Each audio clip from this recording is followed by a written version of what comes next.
Hello बच्चों, इस session में हम बात करेंगे जो 16 मार्च का जो पेपर हुआ था और जो सेकंड शिफ्ट में हुआ था। ठीक है ना, ध्यान रखेंगे 16 मार्च और सेकंड शिफ्ट का पेपर है बेटा। ठीक है ना, और इसके बारे में हम आज बात करेंगे और डिटेल डिस्कस करेंगे कि आपने इसको पेपर को कैसे अटेम्प्ट किया होगा और जो क्लास 12th में है और जो नेक्स्ट ईयर पेपर को अटेम्प्ट करेंगे तो वो कैसे अटेम्प्ट कर सकते हैं इस टाइप के पेपर को। ठीक है, तो ध्यान से देखिएगा और चलिए तो इस सेशन को स्टार्ट करते हैं बेटा। और हम लोग बात करेंगे फर्स्ट क्वेश्चन की। और ये जो फर्स्ट क्वेश्चन दिया हुआ है, कहा गया आपसे number of solution of the equation sine inverse 3x/5 plus का sine inverse 4x/5 is equal to sine inverse x और x बिलोंग कर दिस। तो नंबर ऑफ सोल्यूशंस के बारे में बात की गई है ना। चलिए सोल्यूशंस के बारे में बात करते हैं। तो पहला काम तो ये है कि इसका जो फॉर्मूला होता है बेटा, साइन इनवर्स x होता है sine inverse a plus sine inverse b की जो वैल्यू थी वो होती है बेटा sine inverse of x under root a है यहाँ पर a और अंडर रूट 1 माइनस का b स्क्वायर प्लस का b under root 1 minus a square आप लोग लिखते हैं इन आर जनरल। ठीक है, तो अब इसका सोल्यूशन अगर देखा जाए तो a और b के बारे में बात कर लेते हैं। तो a यहाँ पर आपके पास 3x/5 है और 4x/5 b है। तो अगर हम इसको सॉल्व करें तो इसे लिखेंगे साइन इनवर्स ऑफ 3x/5 और अंडर रूट के अंदर आएगा 1 माइनस, अगर हम इसका स्क्वायर करेंगे, स्क्वायर किया जाए तो कितना आएगा 16x² डिवाइड बाई 25 और प्लस 4x/5 और अंडर रूट में 1 minus 9x² divide by 25 in bracket और ये हो गया साइन इनवर्स ऑफ x हो जाएगा। ठीक है ना, साइन से साइन को आप एलिमिनेट कर सकते हैं और चीज़ों को ध्यान रखिएगा, थोड़ा सा कैलकुलेशन थोड़ा सा ध्यान से देखिएगा। यहाँ से x कॉमन हो रहा है आपके पास, x को अगर बाहर निकालेंगे तो यहाँ पे आएगा x 3/25 का एलसीएम दे दिया तो बाहर 25 आ जाएगा और इन रूट में आएगा 25 माइनस का 16x² और प्लस यहाँ पर भी 4/25 और in root of 25 minus 9x² आ जाएगा और इज इक्वल टू आएगा आपके पास x आएगा। इसका मतलब है कि अगर हम x को इधर ट्रांसफर कर ले तो x की वैल्यू एलिमिनेट हो सकती है, माइनस का 1 करना पड़ेगा। तो x की वैल्यू यहाँ से अगर कॉमन निकाल लेंगे तो x का एक सोल्यूशन मिल जाएगा आपको यहाँ पे 0 का। ठीक है ना, x is equal to 0 is a solution. Check करके देख लीजिएगा, 0 पुट कर लेंगे, 0 और 0 तो सेटिस्फाई करेगा बेटा, क्योंकि साइन इनवर्स 0 की वैल्यू 0 होती है। x इज इक्वल टू 0 एक सोल्यूशन हो जाएगा। अब बात करते हैं हमें इसके आगे की। तो यहाँ पे देखिएगा x तो एलिमिनेट हो चुका है, तो बचा क्या है यहाँ पर 1 बचा है। तो वैल्यू क्या आ गई 3 in root of 25 minus 16x² plus 4 under root of 25 minus का 9x² इज इक्वल टू, इधर 1 था बेटा और यहाँ पे एलसीएम क्या है 25 है, तो हमने इसको भेज दिया 25 को। ओके ना, किसी एक को भी ट्रांसफर कर लीजिए, आपका काम बन जाएगा आपका। तो यहाँ पे आएगा 3 times in root of 25 minus 16x² is equal to आएगा 25 minus 4 in root of 25 minus 9x². Now squaring both side, so we get 9 times 25 minus 16x² और यहाँ आएगा बेटा 625 प्लस 4 का square 16 and 25 minus 9x² and minus 2ab भी होगा बेटा, तो माइनस का 200 और इन रूट आएगा 25 माइनस 9x²। इस चीज़ को देखेंगे। ठीक है ना, देन हम बात करते हैं, थोड़ा सा इसे स्क्रॉल कर लिया जाए तो हमारा काम बन जाएगा। तो अब कैलकुलेशन है बेटा यहाँ पे केवल। ठीक है ना, तो अब देखिएगा यहाँ पे कितना आ गया 25 टू 25 हो जाएगा और माइनस का 144x² आएगा इज इक्वल टू आएगा 625 और प्लस का यहाँ पे आएगा 400 और minus 144x² minus 200 in root of 25 minus 9x²। ठीक है, ये बहुत डिटेल डिस्कशन हो रहा है बेटा, इसलिए कैलकुलेशन का हम लोग बहुत सारी चीज़ें लेके जा रहे हैं। यहाँ पे क्या बेटा 125 हो जाएगा, इसे कर सकते हो बेटा, इधर ट्रांसफर करेंगे तो क्या आएगा माइनस का 400 आएगा और ये माइनस का 400 मतलब माइनस 800, माइनस से माइनस कर सकता है तो मतलब ये आ जाएगा माइनस 800 इज इक्वल टू आएगा माइनस 200 और in root of 25 minus 9x² और 200 से काट दीजिए 4 अगेन स्क्वायर करना पड़ेगा, तो आएगा 16 is equal to 25 minus 9x square, so 9x square is equal to आएगा कितना आएगा बेटा 9 आ जाएगा, और x की वैल्यू आ जाएगी प्लस माइनस का 1, ठीक है ना, x की वैल्यू प्लस माइनस 1। तो यहाँ से 2 सोल्यूशन मिल गए। तो कंप्लीट जो सोल्यूशन के बारे में बात हो रही थी वो कंप्लीट बात कितनी हो सकती है बेटा, इसके नंबर ऑफ सोल्यूशंस कितने आ सकते हैं, नंबर ऑफ सोल्यूशंस आ सकते हैं इसके 3, ठीक है। तो ये इसका आंसर आ जाना चाहिए था, ठीक है। चलिए तो बात करें हम लोग नेक्स्ट क्वेश्चन की बेटा। तो सेकंड नंबर क्वेश्चन इंसर्ट कर लेते हैं हम लोग। तो ध्यान से देख लीजिएगा, क्योंकि इस टाइप के क्वेश्चंस थोड़ा सा कैलकुलेटेड तो होते हैं लेकिन बहुत आसान होते हैं, ठीक है ना। तो इसमें कहीं कोई कॉन्सेप्ट का टेंशन तो है नहीं, सीधे एक फॉर्मूला लगाना है और फॉर्मूला लगाने के बाद आपको इसे सॉल्व कर लेना है, ठीक है। तो नंबर ऑफ सोल्यूशंस आपको मिल गया। चलिए तो अब हम बात करेंगे सेकंड क्वेश्चन की बेटा। तो सेकंड क्वेश्चन आपके पास ये है और इसे हम लोग इंसर्ट कर लेते।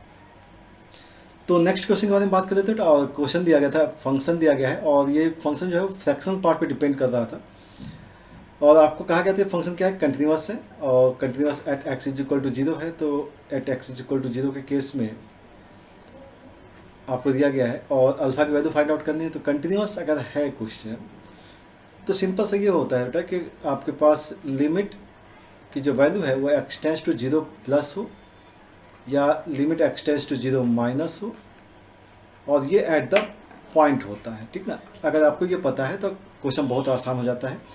और एक चीज़ और, अगर मान लीजिए आपको फ्रैक्शन में वैल्यू दी गई 0 प्लस एच दिया गया है और फ्रैक्शन के बारे में बात की जा रही है, तो यहाँ पे एच होता है इसकी वैल्यू, ध्यान रखिएगा। और where h tends to 0, where h tends to अगर 0 दिया गया है तो 0 प्लस एच का मतलब क्या होता है 0 एच होता है। अगर आपको ये कंडीशन पता है तो हम बहुत सिंपल सा कॉन्सेप्ट यूज़ करेंगे। लिमिट ध्यान से देखिएगा, एच टेंस टू मैंने 0 पुट कर लिया है और हम 0 प्लस के बारे में बात करने जा रहे हैं बेटा, 0 प्लस के बारे में। तो आपके पास जो फंक्शन दिया गया that is a cause inverse 1 minus, और फ्रैक्शन के अंदर क्या आ गया बेटा 0 प्लस एच आ गया, और 0 प्लस एच का मतलब क्या है एच है, तो एच का स्क्वायर हो गया, और ये हो गया इनटू में साइन इनवर्स 1 माइनस एच हो जाएगा, ठीक है ना। और डिवाइड बाय अगर आप देखें ध्यान से तो ये 0 प्लस एच मतलब एच हो गया, और ये भी एच क्यूब हो जाएगा, तो एच को कॉमन लिया तो 1 माइनस का एच स्क्वायर हो जाएगा, ठीक है। यहाँ तक की बात तो समझ में आ गई कि जस्ट हम लोगों ने वैल्यू को सब्स्टिट्यूट किया बेटा, और कुछ भी स्पेशल काम नहीं है। अब क्या करना है, एच की वैल्यू को टेंस टू 0 देखना है, तो ये वैल्यू 0 हो रही है तो इससे दिक्कत होगी। एच के अगर हमने यहाँ पे 0 सब्स्टिट्यूट किया तो कॉज इनवर्स 1 आ जाएगा, और कॉज इनवर्स 1 कब होता है बेटा 0 पे होता है, तो 0 बाई 0 कर रहा है, तो ये तो दिक्कत कर रहा है। यहाँ अगर देखें तो एच की वैल्यू को 0 पुट किया तो साइन इनवर्स 1 हो जाएगा, और इसकी वैल्यू जो हो जाएगी ये पाई बाई 2 हो जाएगी, ठीक है ना। और अगर हम यहाँ पे भी एच को पुट कर लें 0, तो यहाँ पे भी वैल्यू क्या आ जाएगी बेटा 1 आ जाएगी, यहाँ पे भी क्या आ जाएगी 1 आ जाएगी। इसका मतलब है कि इसकी जो वैल्यू है इसकी वैल्यू तो पाई बाई 2 हो जा रही है, मतलब इससे तो कोई तकलीफ नहीं है आपको, ठीक है ना। बच क्या ये, तो इसका मतलब सीधा सा है कि हम इसे लिख सकते हैं अगले स्टेप में कि भाई ये पाई बाई 2 तो ले लो, और फिर बात करो लिमिट एच टेंस टू 0, और यह आ जाएगा cause inverse 1 minus h square divide by H हो जाएगा, ठीक है ना। अभी 0 बाई 0 का कॉन्सेप्ट बेटा, तो 0 बाई 0 का कॉन्सेप्ट में क्या कर देते हैं, आप डायरेक्ट कर सकते हैं, एल हॉस्पिटल रूल का यूज़ कर लेते हैं। तो इसके बारे में बात करते हैं, पाई बाई 2 और लिमिट एच टेंस टू 0। अब न्यूमरेटर और डिनोमिनेटर दोनों को डिफ्रेंशिएट कर देते बेटा, एच को डिफ्रेंशिएट कर तो 1 आ जाएगा, और कॉज इनवर्स को डिफ्रेंशिएट कर तो माइनस का आएगा 1 upon under root of 1 minus h square आ जाएगा, और इनटू में माइनस का 2h आ जाएगा बेटा, ये भी तो होगा ना, माइनस का 2h हो जाएगा, और 1 बाई, ठीक है ना। यहाँ तक की कंडीशन हो गई कि 2 से ये 2 कैंसिल हो सकता है बेटा, इस चीज़ को ध्यान रखिएगा। और ये माइनस से ये माइनस कैंसिल हो गया, तो बच को जो गया है वो हमारे पास बचा है पाई बचा है, लिमिट एच टेंस टू 0 अभी भी है, माइनस हट चुका है। और यहाँ अगर कैलकुलेशन देख लिया जाए तो न्यूमरेटर में जो आ रहा है बेटा वो एच आ रहा है और डिवाइड बाई आ रहा है, ध्यान से देखिएगा 1 से 1 कट जाएगा बेटा, तो ये आएगा 2h square minus h raised power 4 आएगा, और इन रूट ऑफ आएगा।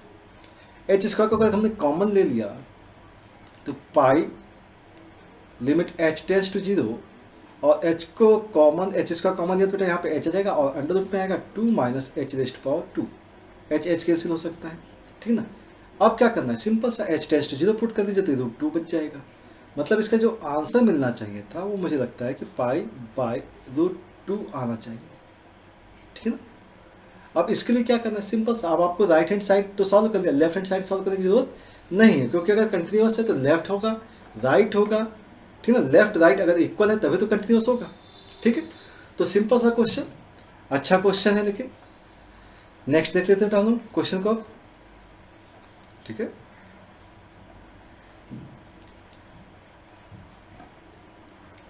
क्वेश्चन नंबर 3 के बारे में हम बात करेंगे, ठीक है।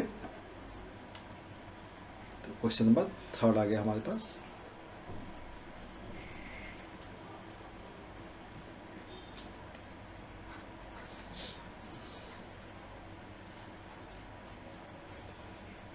ये थोड़ा सा दिक्कत करेगा तो सेटिंग थोड़ी सी चेंज करनी पड़ेगी। क्वेश्चन नंबर 3 देख लेते बेटा, ठीक है ना। और इसको स्क्रॉल कर दिया थोड़ा सा और सेटिंग कर दी जाए, ओके। चलिए तो बात किया जाए नेक्स्ट क्वेश्चन की। और नेक्स्ट क्वेश्चन जो दिया गया था, let the circle x² + y² - 9x। बेटा एक्चुअल में यहाँ पे ध्यान रखिएगा, यहाँ पे 9x नहीं है, ये एक्चुअल में मिसप्रिंट है, यहाँ पर a है, ध्यान रखिएगा, माइनस का ax है, क्या है, माइनस का ax है। -2ay + c = 0 has x intercept and y intercept respectively 2√2 and 2√5. Find the distance of farthest tangent from origin which is perpendicular to this। मतलब इस पे जो टेंजेंट है वो इस पे परपेंडिकुलर, इस चीज़ को ध्यान रखेंगे। और उस टेंजेंट की डिस्टेंस कहाँ से निकालनी है बेटा, आपको ओरिजिन से निकालनी है, ओके। चलिए तो पहली बात तो हमारे पास जो इक्वेशन है उस चीज़ के बारे में बात कर लेते हैं। हमारे पास इक्वेशन दी गई थी x² + y² - ax -2ay और +c = 0 दिया गया है। और इसके बारे में हम बात अगर करना है तो देखिएगा, x इंटरसेप्ट कहा गया है, y इंटरसेप्ट कहा गया है। तो x इंटरसेप्ट का मतलब ये होता था 2 √g² - c, और y इंटरसेप्ट = होता है, x इंटरसेप्ट यहाँ लिख देते हैं बेटा, कन्फ्यूजन नहीं होना चाहिए। y इंटरसेप्ट = होता है 2 √f² - c, ये आपको सबको पता है। तो x इंटरसेप्ट की जो लेंथ दी गई है, x इंटरसेप्ट है 2√2, मतलब 2√2 की जो वैल्यू है दैट इज 2 टाइम्स g²। तो बेटा g की जो वैल्यू है वो a/2 है, तो a/2 का इसका मतलब a²/4 - c, ठीक है ना। तो अगर हम यहाँ से देखें तो 2 हो जाएगा, और यहाँ से अगर देखा जाए तो 2 = आएगा a² - 4c / 4, मतलब यहाँ पे हम लिख सकते हैं 8, ठीक है ना। थोड़ा सा ध्यान रखेंगे इसे। देन बात होती है y इंटरसेप्ट की, तो y इंटरसेप्ट आपको दिया गया 2√5, और इसकी जो वैल्यू है दैट इज 2 टाइम्स √, इसकी बात करें तो a² माइनस का c है, और स्क्वायरिंग कर लेंगे तो यहाँ पे आएगा 5 टाइम्स a² - c, ठीक है। a² की जगह पे अगर हम वैल्यू को पुट करना चाहें यहाँ पर, तो a² अगर हमने यहाँ पे पुट किया तो 8 हो जाएगा, a² की जगह क्या बेटा 5 + c है, 5 + c माइनस का 3c हो गया, और यहाँ से आएगा 3, और यहाँ पे सॉरी माइनस का 4c है, तो माइनस का 3c हो जाएगा, ठीक है ना। 3 = -3c, तो c की वैल्यू क्या जाएगी, -1 हो जाएगी। c अगर -1 आ गया तो +1 हो जाएगा, ठीक है ना, +1 इधर जाएगा तो 4 हो जाएगा, तो a की वैल्यू आ गई +-2, a की वैल्यू आ गई +-2, ठीक है ना। तो हमारी जो इक्वेशन आ गई बेटा, जो इक्वेशन है एक्चुअल में क्या है, x² + का y², ठीक है। और a की जो वैल्यू है वो +2 लीजिए या -2 लीजिए, ठीक है ना, चेक करना पड़ेगा। और हम लोग +2 लेके देख लेते हैं बेटा, -2x और -4y और प्लस का c, मतलब -1 = 0 आ गया, ठीक है ना। अब इस सर्कल पर हमें क्या करना है, एक टेंजेंट को ड्रॉ करना है, और टेंजेंट क्या होनी चाहिए, परपेंडिकुलर होनी चाहिए। तो इसकी इक्वेशन ऑफ टेंजेंट निकाल लेते हैं बेटा, और which is perpendicular to this, okay. तो देखते हैं इसकी टेंजेंट की इक्वेशन क्या होनी चाहिए। एक सर्कल है आपके पास, ठीक है, एक सर्कल ये है आपके पास, और परपेंडिकुलर किसके बेटा, एक लाइन है y इज इक्वल टू क्या दिया बेटा, लाइन की इक्वेशन दी गई है आपको, y इज इक्वल टू दिया गया माइनस का 1/2x दिया गया है, मतलब लाइन आपकी कुछ इस टाइप से हो जाएगी, ठीक है ना, सॉरी लाइन कुछ इस टाइप से हो जाएगी और ओरिजिन से पास करेगी और इसके परपेंडिकुलर टेंजेंट है बेटा, इसके परपेंडिकुलर टेंजेंट है, टेंजेंट परपेंडिकुलर है, ठीक है ना। तो अगर परपेंडिकुलर की इक्वेशन अगर हम निकाल लें तो हमारे पास इक्वेशन क्या आएगी बेटा, परपेंडिकुलर की इक्वेशन क्या होगी, x माइनस 2y plus constant is equal to 0 हो जाएगी, ठीक है ना, ये कांस्टेंट की वैल्यू हो जाएगी। अब कांस्टेंट क्या बेटा, अब ये वैल्यू जो है इसके परपेंडिकुलर है, परपेंडिकुलर की इक्वेशन आ गई, ठीक है। और बात क्या हो रही है कि इस लाइन पे आपको क्या करना है, डिस्टेंस निकालनी ओरिजिन से, तो ओरिजिन से अगर आप डिस्टेंस आप चाहें तो वही डिस्टेंस होगी बेटा, देखिए ध्यान से, अगर हम टेंजेंट से अगर परपेंडिकुलर ड्रॉ करते हैं तो सेंटर से इस लाइन परपेंडिकुलर की जो लेंथ होगी वही लेंथ आपकी यहाँ से यहाँ पे होनी चाहिए, ठीक है ना। तो लाइन पे परपेंडिकुलर क्या आ गया बेटा, लाइन पे परपेंडिकुलर का मतलब हो गया सी डैश ये upon √5, this is the length of perpendicular, और ये लेंथ ऑफ परपेंडिकुलर जो होनी चाहिए थी वो किसके इक्वल होनी चाहिए बेटा, ये लेंथ ऑफ परपेंडिकुलर अगर देखा जाए तो वो रेडियस के इक्वल होनी चाहिए। तो सिंपल सा कि हम बात करें रेडियस की, तो रेडियस कितना है, रेडियस है आपका, ठीक है ना, a², ध्यान से देखिएगा, रेडियस क्या होगा बेटा, g², तो अब सी बात है g का स्क्वायर प्लस का f² माइनस का c, और अगर हम बात करें कि g का स्क्वायर कितना है तो g की वैल्यू कितनी होगी बेटा, आपके पास यहाँ पे क्या आया था, यहाँ पे आया था 2, 2 का स्क्वायर मतलब 1, f की वैल्यू क्या होगी बेटा, f की वैल्यू अगर देखें यहाँ पे तो f की वैल्यू ऑब्वियस बात है 2 है, तो यहाँ पे क्या हो गया 4 हो गया, और माइनस से मतलब +1, तो वैल्यू कितनी आ गई √6 आ गई। तो एक्चुअल में जो डिस्टेंस ने आपको निकालनी थी वो डिस्टेंस आपको सेंटर से लाइन पे परपेंडिकुलर की ही निकालनी थी, और वही डिस्टेंस ओरिजिन से परपेंडिकुलर की हो जाएगी, क्योंकि ये परपेंडिकुलर है ये भी परपेंडिकुलर है, तो ऑब्वियस बात है ये डिस्टेंस और ये डिस्टेंस क्या होनी चाहिए, इक्वल होनी चाहिए, ठीक है ना। तो आई होप आपको ये क्वेश्चन अच्छे से समझ में आ गया होगा, और हम बात करेंगे अब नेक्स्ट क्वेश्चन की, और नेक्स्ट क्वेश्चन हमारे पास है क्वेश्चन नंबर 4। चलिए तो इसको भी इंसर्ट कर लेते हैं, क्वेश्चन नंबर 4 को।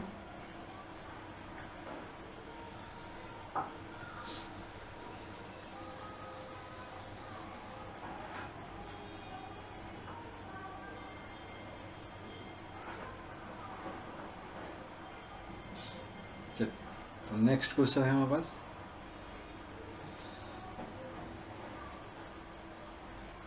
चलिए तो अब देखते बेटा, क्वेश्चन दिया गया है द इमेज ऑफ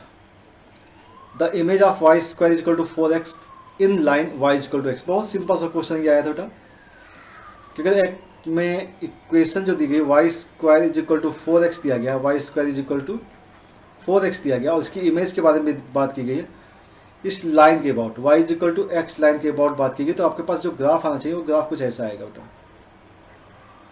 और जब भी आपके पास इमेज के बारे में बात होती है about y is equal to x line के अबाउट, तो सिंपल सा होता है बेटा कि आप x और y को इंटरचेंज कर लेते, तो हमें जो इक्वेशन एक्चुअल में आनी चाहिए थी वो आनी चाहिए थी x² is equal to 4y, ठीक है।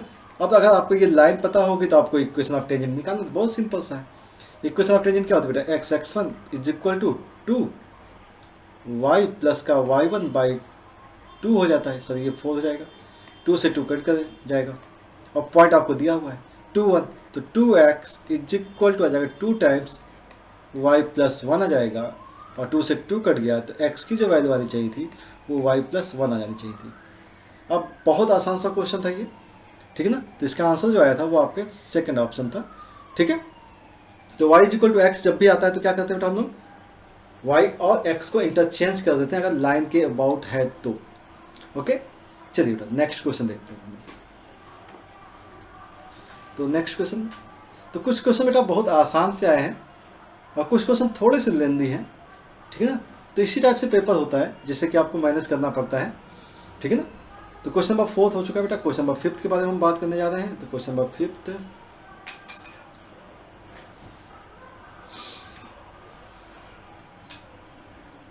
चलिए तो ये आ गया क्वेश्चन नंबर 5, और हम लोग बात करेंगे अब इसके सोल्यूशन के बारे में, ठीक है ना। तो बात करें बेटा नेक्स्ट क्वेश्चन का, नेक्स्ट क्वेश्चन ये था point of intersection of the curve this and this, और lies on the curve then find the value of b. तो आपको बी की वैल्यू निकालनी है, तो आपको सिंपल से बात है, ये दोनों ही इक्वेशन बी पे डिपेंड करते हैं, तो हम यहाँ से एक काम करेंगे, इनका पॉइंट ऑफ इंटरसेक्शन निकालेंगे। ठीक है, तो सिंपल सा देखते हैं यहाँ से, अगर हम क्या कर सकते हैं कि यहाँ से वाई स्क्वायर की जगह अगर हम चाहेंगे तो 4b माइनस का एक्स स्क्वायर रिप्लेस कर सकते हैं और इसको यहाँ सब्सटीट्यूट कर सकते हैं। मतलब वैल्यू हमारे पास आएगी x square by 16 plus 4b minus x square divide by b square is equal to, आपके पास क्या आना चाहिए बेटा, 1 आना चाहिए। ठीक है ना, इज इक्वल टू क्या आना चाहिए, 1 आना चाहिए। तो इसका मतलब ये है कि अगर हम चाहें तो इसका एलसीएम ले सकते हैं और एलसीएम लेने के बाद हम इसे रिप्लेस कर सकते हैं। ठीक है ना, देखिएगा यहाँ से आ गया x square b square plus का 64 बी माइनस का 16 x square is equal to आएगा 16 बी स्क्वायर, और यहाँ से अगर हम कॉमन लेते हैं एक्स स्क्वायर तो आएगा बी स्क्वायर माइनस 16 और इज इक्वल टू, अगर हम यहाँ से देखें, ध्यान से देखिए बेटा, 16 बी कॉमन ले लेते हैं तो बी माइनस का 4 आ जाता है। ठीक है ना, तो यहाँ से अगर देखा जाए तो x square is equal to आएगा 16b और b minus 4 divide by b minus 4, और यहाँ से वैल्यू आएगी b प्लस का 4 आ जाएगी। तो b माइनस 4 कैंसिल आउट हो सकता है क्योंकि b की वैल्यू क्या है, 4 से बड़ी है। ठीक है, तो ये आ गया 16b अपॉन b प्लस का 4 आ गया, तो ये एक्स स्क्वायर की वैल्यू आ गई। सिमिलरली अगर आप चाहें तो वाई स्क्वायर की वैल्यू अगर देखें तो 4b माइनस का, अगर हम इसका स्क्वायर देखें तो ये आएगा 16b divide by b plus का 4 आ जाएगा। तो वैल्यू अगर देखें तो यहाँ पे 4b स्क्वायर आपको दिख रहा होगा और प्लस का 16b और माइनस का 16b आ गया और डिवाइड बाई क्या गया बेटा, b प्लस का 4 आ गया। 16b कैंसिल हो गया और हमारे पास आ गया value 4b square upon b plus का 4। अब ये एक्स स्क्वायर और वाई स्क्वायर की वैल्यू हमारे पास आ चुकी हैं, तो हम एक काम कर सकते हैं, हम यहाँ पे डायरेक्ट सब्सटीट्यूट कर सकते हैं। तो b स्क्वायर की जगह क्या बेटा, वाई स्क्वायर की जगह 4b square divide by b plus का 4 is equal to 3 times x square मतलब 16b अपॉन b प्लस का 4 हो सकती है। ठीक है ना, b से आप यहाँ पे b को कैंसिल आउट कर सकते हैं, b प्लस 4 कैंसिल आउट हो सकता है। ठीक है ना, तो यहाँ से b की वैल्यू अगर आपको देखना है तो यहाँ पे b की वैल्यू क्या दिख रही है आपको, 12 दिख रही है। ठीक है, क्योंकि b की वैल्यू 0 हो नहीं सकती क्योंकि b की वैल्यू ऑलवेज क्या है, ग्रेटर देन 4 दी गई है, तो b की वैल्यू क्या आ गई बेटा, 12 आ गई। तो हमारा आंसर जो आ रहा था वो b की वैल्यू क्या आ रही थी, 12 आ रही थी। ओके, तो आई होप आपको ये क्वेश्चन भी समझ में अच्छे से आ गया होगा। अब बात करें हम लोग नेक्स्ट क्वेश्चन की। हाँ तो बच्चों बात करें हम लोग नेक्स्ट क्वेश्चन के बारे में, और क्वेश्चन दिया गया था find the area bounded between the curve which differential equation are given by dy by dx is equal to y square minus x square upon 2xy and this one. ठीक है ना, given that both the curves passes through the point 1,1। Okay, देखते हैं बेटा इसके बारे में हम लोग बात करते हैं और इसको कैसे सॉल्व करना है उसको डिस्कस करते हैं। ठीक है ना, सिंपल सी बात है कि find the area of between the curve के बारे में बात की गई, तो आपके पास यहाँ पे कर्व के बारे में बात कर लेते हैं। एक्चुअली में यहाँ पे कर्व नहीं दिया गया बेटा, यहाँ पे डिफरेंशियल इक्वेशन दी गई है, तो हम लोग को पहले बात तो कर्व की इक्वेशन निकालनी पड़ेगी और देन उसके बाद हम इसके बारे में डिस्कस करेंगे। ठीक है ना, तो अगर आप इस इक्वेशन को देखें तो ये इक्वेशन एक्चुअल में होमोजीनियस टाइप की है, होमोजीनियस इक्वेशन है। ठीक है ना, और जैसे ही होमोजीनियस आपको दिखता है तो आपको एक चीज़ पता हो कि y इज इक्वल टू क्या सब्सटीट्यूट करते हैं बेटा, वी एक्स पुट कर देते हैं और dy by d x is equal to आ जाता है v plus x d v over d x आ जाता है। ठीक है ना, चलिए तो हम लोग रिप्लेसमेंट करते हैं और dy बाई डी एक्स की जगह हमने ये पुट कर दिया है और y की जगह क्या पुट किया बेटा, v square x square minus x square divide by 2x into v x हो गया। मीन्स हमारे पास आएगा v plus x d v over d x is equal to आएगा, एक्सिस का कॉमन होकर कैंसिल आउट हो जाएगा बेटा और ये आएगा v square minus 1 upon 2v आना चाहिए। तो अब क्या आ जाएगी बेटा, x d v over d x is equal to आएगा v square minus 1 upon 2v minus v. Calculation देख लेते बेटा इसका, तो x d v over d x is equal to आएगा v square minus 1 minus 2v square upon 2v। Cancel out कीजिए बेटा और यहाँ पे अगर देखा जाए तो रिप्लेसमेंट करने के बाद आपको एक चीज़ दिख रही बेटा, यहाँ पे हम ऐसा लिख सकते हैं 2v अपॉन, यहाँ देखिएगा माइनस 1 माइनस का v स्क्वायर होगा तो मतलब ये हो सकता है 1 प्लस का v स्क्वायर हो जाए, dv कर दिया बेटा और इधर ट्रांसफर किया तो माइनस का 1 अपॉन एक्स डी एक्स हो जाएगा, क्योंकि यहाँ का माइनस जो है वो मैंने यहाँ रख लिया है। नाउ इंटीग्रेट कर लीजिए बेटा इसे, इंटीग्रेट जैसे ही आप करेंगे तो देखिएगा इसका डिफ्रेंसिएशन आपको नोमरेटर में मिल रहा है, इसका मतलब ये होगा log 1 plus v square is equal to आएगा minus log x plus log c ले ले बेटा कांस्टेंट, क्योंकि लॉग के ही फॉर्म में ले लेते हैं, ट्रांसफर कर सकते हैं तो यह हो जाएगा लॉग 1 प्लस वी की वैल्यू बेटा वाई अपॉन एक्स है तो y square upon x square हो गया इंटू, अगर हम इधर भेज रहे हैं तो एक्स हो गया, और ये जो वैल्यू हो गई वो लॉग सी के इक्वल होगी। सी की वैल्यू निकालनी पड़ेगी बेटा यहाँ पर। चलिए तो देखते हैं, ये अगर यहाँ देखा जाए तो एक्स की वैल्यू क्या बेटा, यहाँ पे एक्स की वैल्यू 1 है और वाई की वैल्यू भी 1 है। तो अगर हम देखें यहाँ पे तो अगर ये एक्स 1 है और ये 1 है तो 1 प्लस 1 क्या हो जाएगा बेटा लॉग 2 हो जाएगा, और लॉग 2 मतलब सी, तो सी की वैल्यू जो आएगी वो आपको 2 मिल जाएगी। 2 को आपने यहाँ ट्रांसफर कर लिया। ओके, यहाँ तक की बात समझ में आ गई होगी। ओके, जैसे ही आपने इसे देखा तो लॉग तो एलिमिनेट हो चुका बेटा, सी की वैल्यू क्या हो चुकी है 2 हो चुकी है। और इसके बाद हम बात करें तो ये आ गया एक्स स्क्वायर प्लस का वाई स्क्वायर अपॉन एक्स होगा इज इक्वल टू 2 आ जाएगा, इम्प्लाइज दैट इक्वेशन जो बनेगी हमारे पास एक्स स्क्वायर प्लस का y square minus 2x is equal to 0 आएगी। मतलब ये जो इक्वेशन आ गई, ये इक्वेशन आपको एक्चुअल में सर्कल को रिप्रेजेंट करते हुए दिख रही है।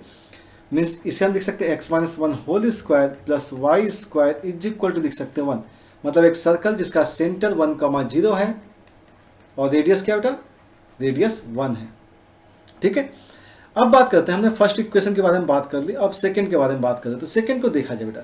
सेकंड को देखा जाए तो डायरेक्ट अगर आप एक चीज़ देखें तो यहाँ पे जो y और x है तो y और x इंटरचेंज है बेटा। देखो ध्यान से देखेंगे तो y और x इंटरचेंज है।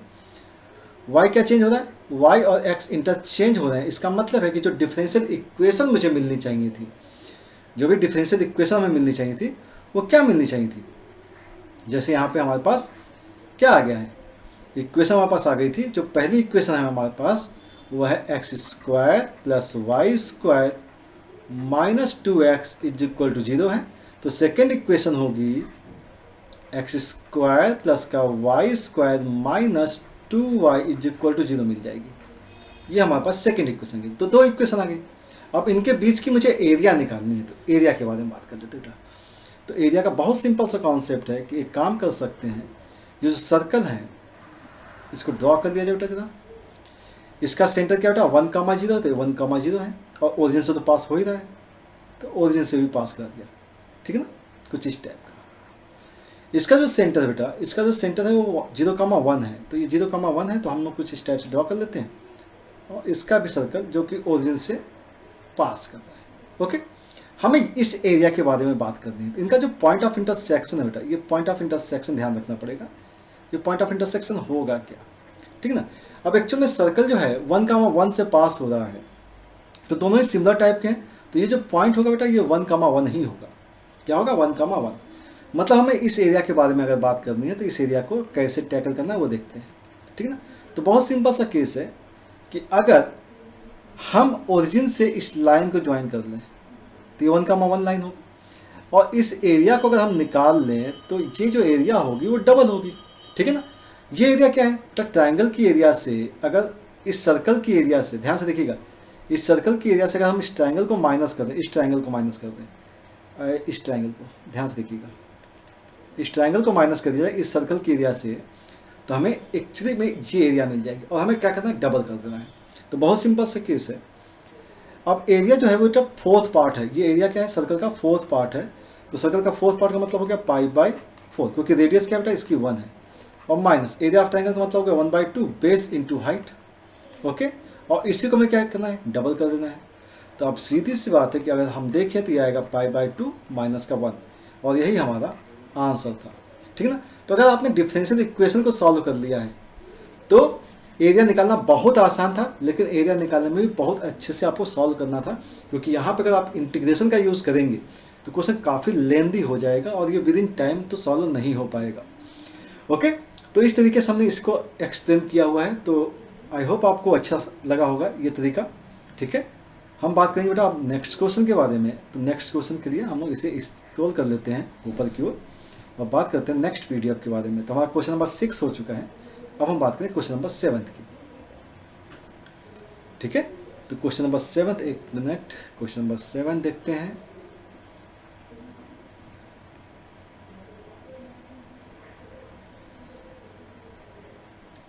क्वेश्चन नंबर 6 हो गया, क्वेश्चन नंबर 7। ओके, तो इसको हमें देखना है। तो क्वेश्चन नंबर 7 आ गया हमारे पास ये। और तो ये क्वेश्चन जो था वो लॉग और कॉम्प्लेक्स का मिक्सअप क्वेश्चन था, ठीक है, और बहुत आसान सा क्वेश्चन है क्योंकि इसमें जस्ट कैलकुलेशन था बेटा। तो हम लोग इसको देख लेते हैं कि इसको कैसे आपने टैकल किया। देखिए बेटा, ये एक्सपोनेंट दिया गया था, ई पावर दिया गया, तो सिंपल सा केस ये होता है बेटा, जब भी एक्सपोनेंट की पावर में आपको कंडीशन दी गई ना, कंडीशन भी मैं लिख लेता हूँ, मॉड जेड प्लस का 3 दिया गया है और मॉड जेड माइनस का 1 दिया गया, divide by mod z plus का 1 है, और इनटू में जो दिया गया बेटा वो है log base E2 is greater equal to log √5 है, और सॉरी √2 है, और इसका मैग्नीट्यूड है बेटा 5√7 और प्लस का 9 आयोटा, इसका मैग्नीट्यूड है, ठीक है ना। तो जब भी एक्सपोनेंट दिया जाता है बेटा तो हम क्या करते हैं, एक्सपोनेंट को हम लॉग की पावर में लेके आ जाते हैं, इसमें 2 की पावर में लेके आ जाए और लॉग से लॉग गायब हो जाएगा, क्योंकि आपको पता होगा ई रेस्ट पावर लॉग बेस ई एक्स की जो वैल्यू होती है वो एक्स होती है। तो सिंपल सा हमें काम करना है कि ये जो वैल्यू है वो एक्चुअल में 2 की पावर में है। 2 की पावर में क्या है, मॉड जेड प्लस का 3 है, देन है मॉड जेड माइनस का 1 है, और divide by mod z plus का 1 है, which is greater equal to, अगर हम इसका मैग्नीट्यूड निकालें तो कितना है बेटा 25 और प्लस इंटू 7, 25 इंटू 7 हो जाएगा 175 प्लस का 81 हो जाएगा, ये हो जाएगा 6 और 5 और ये हो जाएगा 2 और इसका रूट लगेगा तो 16 आ जाएगा, ठीक है ना। क्या आ जाएगा 16 आ जाएगा। और ध्यान से देखिएगा, हम थोड़ा सा अलग से सॉल्व कर रहे हैं। लॉग √2 है बेटा, √2 का मतलब हो गया 2 टाइम्स और यहाँ पे 2 आ जाएगा, और लॉग और 16 इसका क्या आ जाएगा बेटा 16 आ जाएगा। तो ये हो गया लॉग 2 पावर, अगर देखा जाए तो ये 16 का स्क्वायर हो गया, इसका मतलब है 2 की पावर 16 का स्क्वायर बेटा 2 की पावर 4, मतलब ये हो जाएगा 8 चलेगा, क्योंकि 16 का स्क्वायर 256 और 256 2 की पावर में अगर देखें तो यहाँ पे वैल्यू क्या आ जाएगी बेटा 8 आ जाएगी, 8 आ जाएगी, और 8 का मतलब हो गया 2 का क्यूब, इसकी जगह क्या लिख सकते हैं 2 क्यूब लिख सकते हैं। मतलब अगर कंपेयर किया जाए तो हमें वैल्यू मिलेगी मॉड जेड प्लस 3 और मिलेगा mod z -1 divide by mod z plus 1 which is greater equal to 3। अब देखिए डिनोमिनेटर जो है वो एक्चुअली में पॉजिटिव है बेटा, तो हम डायरेक्ट मूव कर सकते हैं, इनइक्वलिटी में ध्यान रखना होता है। तो हमें वैल्यू क्या आ गई बेटा, हमारी वैल्यू आ गई है, ध्यान से देखिएगा, ट्रांसफर किया तो ये आ गया मॉड जेड स्क्वायर, ठीक ना, और माइनस का मॉड जेड और प्लस का 3, तो प्लस का 2 मॉड जेड कर देते हैं, ठीक ना, और माइनस का 3 हो गया, which is greater equal to क्या हो गया बेटा, ये हो गया 3 टाइम्स मॉड जेड और प्लस का 3 हो गया। ट्रांसफर कीजिए बेटा, तो mod z square minus mod z और माइनस का 6 ग्रेटर इक्वल टू 0 हो जाएगा, और इसका अगर हम फैक्टर करते हैं तो जेड क्या आएगा बेटा प्लस का माइनस का 3 और इंटू में मॉड जेड और आएगा प्लस का 2 आ जाएगा, और which is greater equal to 0। अब अगर हम इसे नंबर लाइन में प्लॉट कर लें तो वैल्यू क्या है बेटा -2 और +3, इसके बियॉन्ड आनी चाहिए। तो एक्चुअली मॉड जेड है, मॉड जेड है तो हमेशा कैसा आएगा पॉजिटिव आएगा, मतलब मॉड जेड की जो मिनिमम वैल्यू होगी वो मिनिमम वैल्यू क्या होनी चाहिए बेटा, वो 3 होनी चाहिए, जो कि आपकी रिक्वायरमेंट थी बेटा, minimum value of mod Z. तो मॉड जेड की वैल्यू क्या आ गई बेटा मिनिमम 3 आ गई, तो ये इसका आंसर आ जाएगा, ठीक है ना। तो क्वेश्चन नंबर 7 भी हम लोगों ने बहुत अच्छे से सॉल्व कर लिया है। ओके, अब बात करेंगे हम क्वेश्चन नंबर 8 के बारे में। ओके,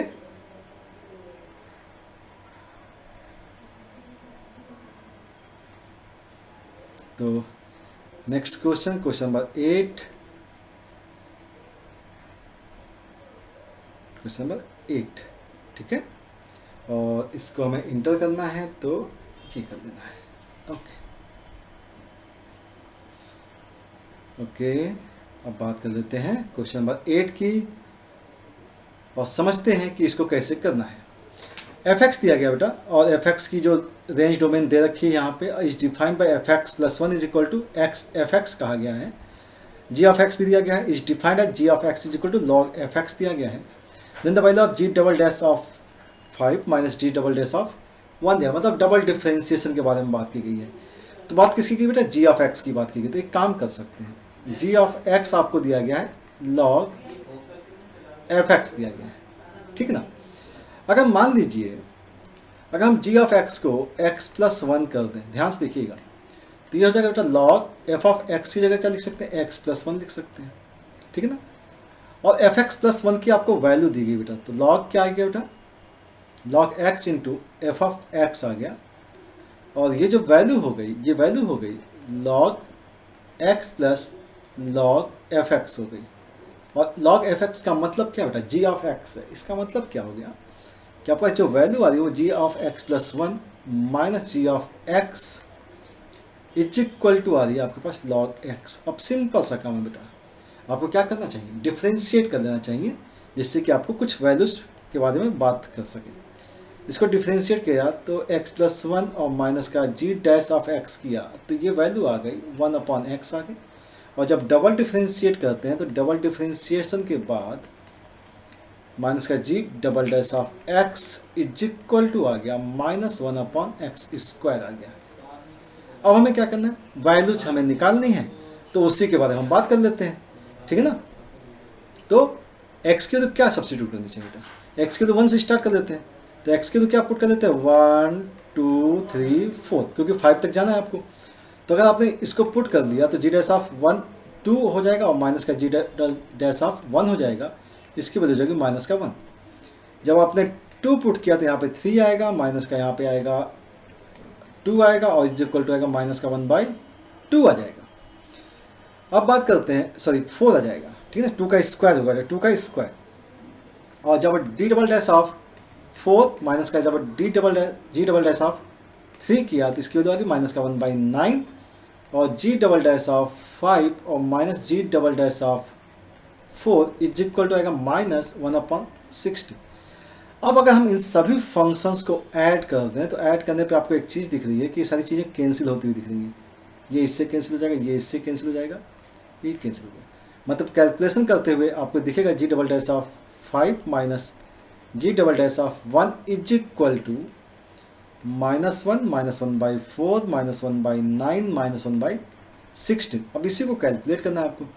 तो अगर हम इसका कैलकुलेशन देखें तो ये 144 दिख रहा है बेटा आपको, और यहाँ से आएगा -144 माइनस का यहाँ पे आएगा कितना जाएगा बेटा, 4 से अगर कट किया तो यहाँ पे आएगा 4 3 जा और 4 से 12 और 4 6 जा, ठीक है ना।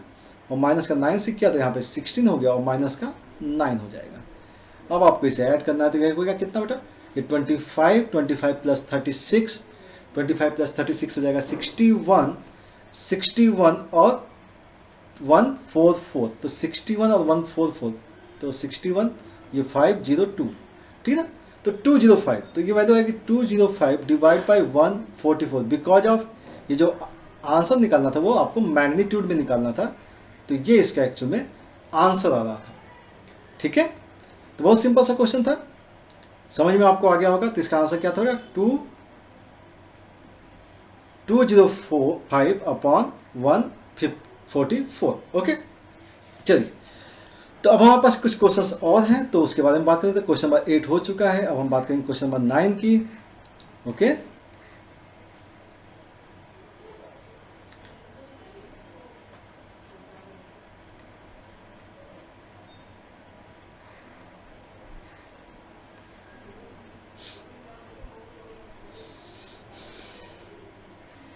Question number 9।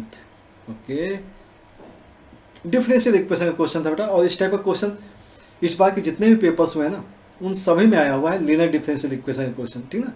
मतलब ये लीनियर इक्वेशन का क्वेश्चन, और ये क्वेश्चन बहुत आसान से है क्योंकि आपने इतनी प्रैक्टिस कर ली होगी कि इसकी में कोई दिक्कत तो आएगी नहीं। सिंपल सा होता है बेटा कि जब dy/dx प्लस का y tan x is equal to sin x दिया जाता है तो tan x जो होता है वो आपका p होता है, क्योंकि dy/dx plus p y is equal to आप क्या लिखते हैं बेटा, q लिखते हैं, जिसमें IF जो होता है वो होता है e⁻p dx होता है, और सोल्यूशन आप जो लिखते हैं वो लिखते हैं y into IF is equal to integration of q into IF dx plus का c। ओके, ये तरीका होता है। तो सिंपल सा काम ये है कि हमको सोल्यूशन निकालना तो इसका IF निकालना पड़ेगा, तो e⁻, ये जो वैल्यू है वो है tan x की और dx हो गया। e⁻tan x का इंटीग्रेशन होता है e⁻log sec x होता है, और मतलब ये वैल्यू क्या आ गई बेटा, sec x आ गया, ठीक है ना। तो आई एफ निकालना है, आई एफ निकाल लिया है तो अब सोल्यूशन निकालना, तो वाई इंटू आई एफ का मतलब क्या हो गया बेटा, सेक एक्स हो गया, और इज इक्वल टू आएगा इंटीग्रेशन ऑफ साइन एक्स, और सेक एक्स का मतलब 1 कॉज एक्स हो सकता है, डी एक्स हो सकता है, प्लस का सी हो सकता है। वैल्यू क्या आ गई बेटा इसकी वैल्यू भी 10x होगी, और 10x का इंटीग्रेशन अगेन लॉग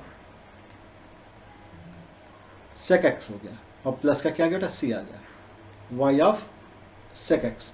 अब एक्चुअली हमें वैल्यू निकालनी बेटा, y of pi by 4, y of 0 equal to 0 दिया गया, तो सी की वैल्यू निकाल लेते हैं पहले, वाई ऑफ 0 इक्वल टू, तो जब आप एक्स की वैल्यू को 0 पुट कर रहे हैं तो वाई 0 है, तो ये तो 0 हो गया, 0 पुट किया तो सेक 0 की वैल्यू क्या होती है, 1 होती है, तो ये ऑब्वियस सी बात है, लॉग 1 की वैल्यू 0 हो जाएगी, तो सी का मतलब 0 आ गया, सी 0 आ गया।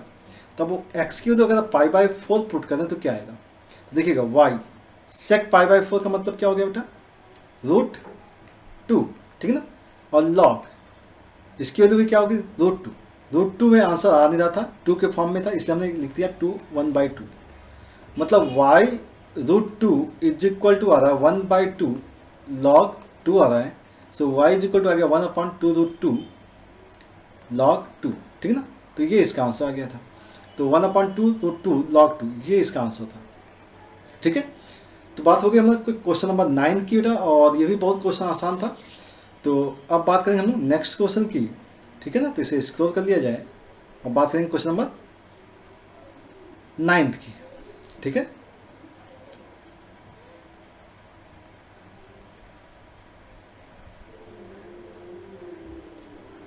तो हमारा ये हो गया है डिफरेंशियल इक्वेशन। अब बात करेंगे अब हम लोग नेक्स्ट क्वेश्चन की।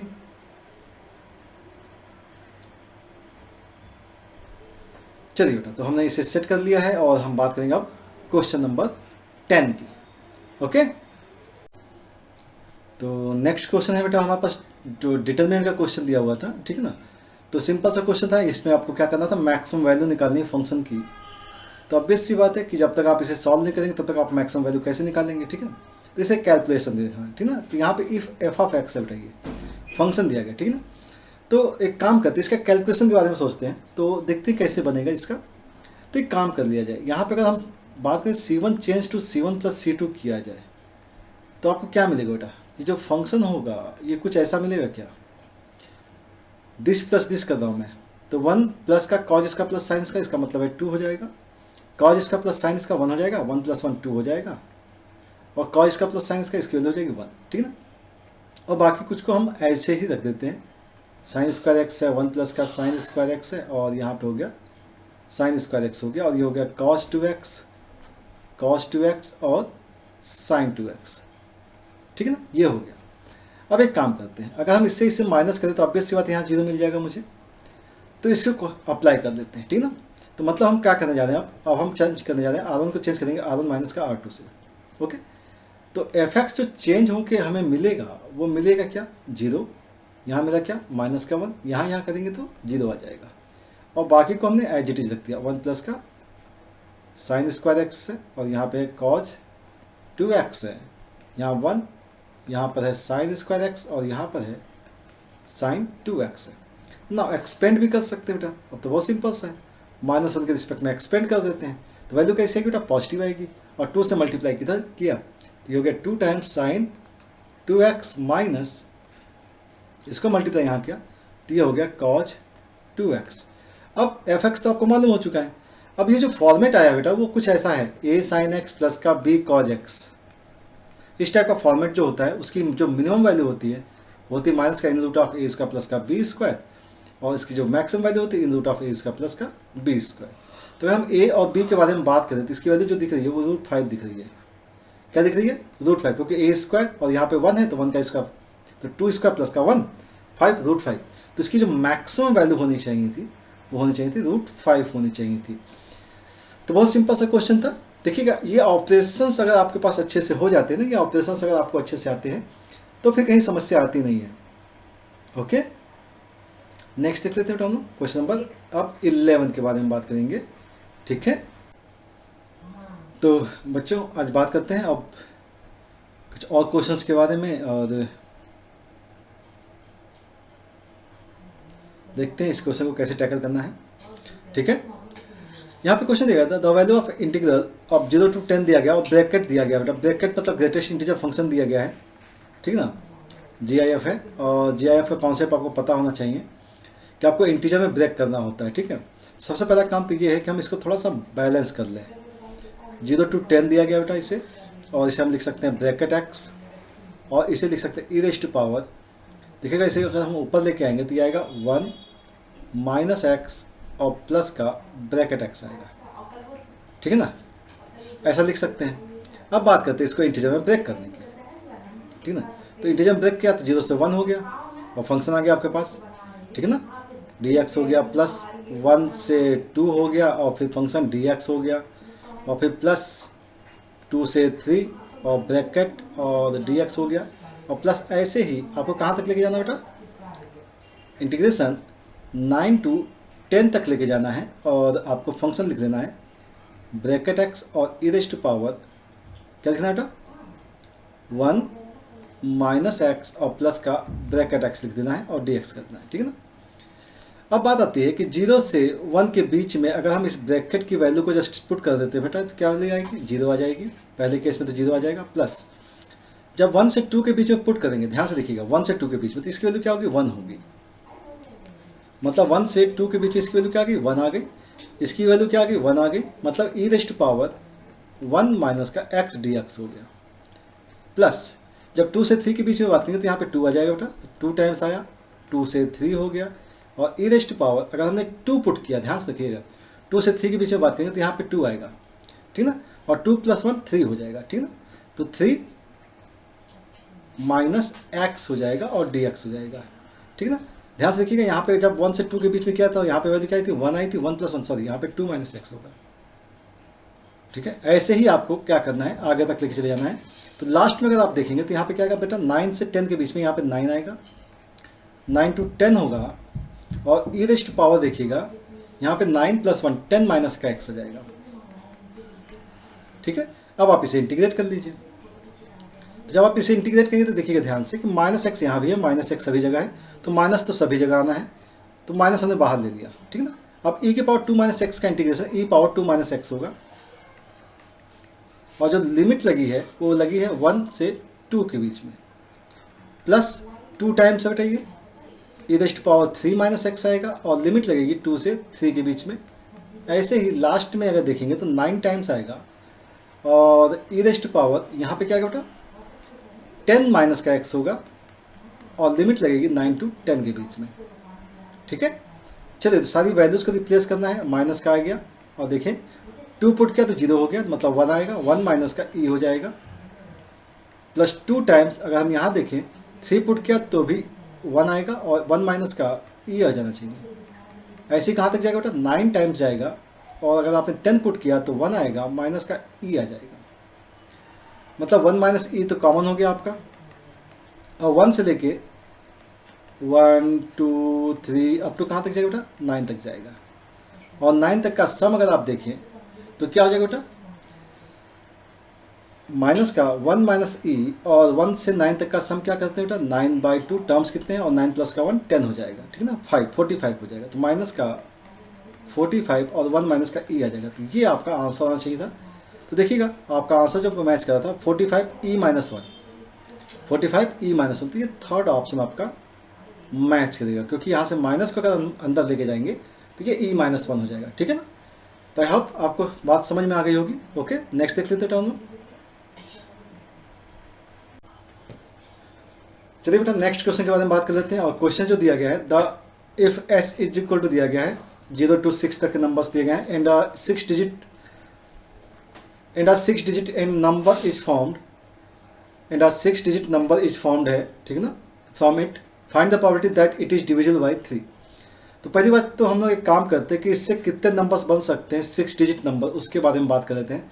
तो हमारे पास जो नंबर्स है बेटा वो है 0 1 2 3 4 5 एंड 6 नंबर्स है, मतलब हमारे पास टोटल डिजिट्स कितनी है 7 डिजिट्स हैं। और 7 डिजिट से अगर आपको 6 डिजिट नंबर फॉर्म करनी है तो 1 2 3 4 एंड 5। तो पहली प्लेस पे तो आप 0 को फिल नहीं कर सकते हो, तो पहली प्लेस के लिए तो 0 कैंसिल हो जाएगा, मतलब फर्स्ट प्लेस के लिए आपके पास केवल 6 वेज होंगे, मतलब इन 6 में डिजिट्स में से कोई भी एक डिजिट हो सकती है, और बाकी डिजिट्स, बाकी किसी भी प्लेस पर आप कोई भी नंबर डाल सकते हो। तो मतलब अगर आपने यहाँ पे 1 को फिल कर दिया है तो बाकी के लिए कितने नंबर्स हो जाएंगे बेटा? यहाँ के लिए 6 हो जाएंगे, ठीक ना, यहाँ के लिए 5, यहाँ 4 5, ठीक ना। तो यहाँ पर टोटल कितने बन जाएंगे बेटा? 6 फैक्टोरियल बन जाएंगे। तो टोटल नंबर ऑफ वेज जो होंगे, जो फॉर्मेशन का वेज होगा, that is a number of s is defined as a 6 × 6 factorial होगा, ठीक है। ये तो बात होगी कि 6 डिजिट नंबर कितने फॉर्म हो सकते हैं आपके पास। अब बात आती है कि डिविजिबल बाय 3। अब डिविजिबल बाय 3 का मतलब क्या है? डिविजिबल बाय 3, अब डिविजिबल बाय 3 का मतलब ये होता है कि सम of digits